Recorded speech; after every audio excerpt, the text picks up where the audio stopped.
10 warna sayap kupu-kupu berwarna-warni ketika hinggap pada bunga.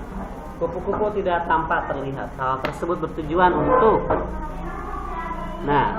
jadi ada maksudnya kupu-kupu warna-warni. Nah ini nih, coba. Seperti apa ini? Nah ini juga. Ini warna coklat untuk menyatu dengan pohon yang warna coklat. Nah ini apa? Ikan, tapi disebut dengan butterfly fish. Jadi kayak kupu-kupu. Nah ini kayak apa nih? Kayak mata burung hantu. Jadi kalau ada pemangsa lewat, dilihatin mata ini, kelihatan ada burung hantu. Jadi pada kabur. Nah ini juga untuk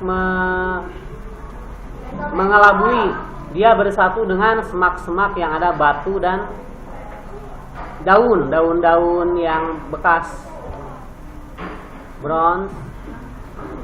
Nah ini American Copper ini biasanya ada di pertambangan tembaga.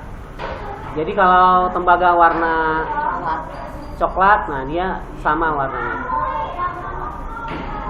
Nah ini buckeye juga sama.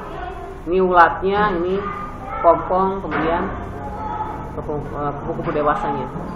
Jadi jawabannya adalah, nah ini ya, mengelabui pemangsa sehingga tidak terlihat.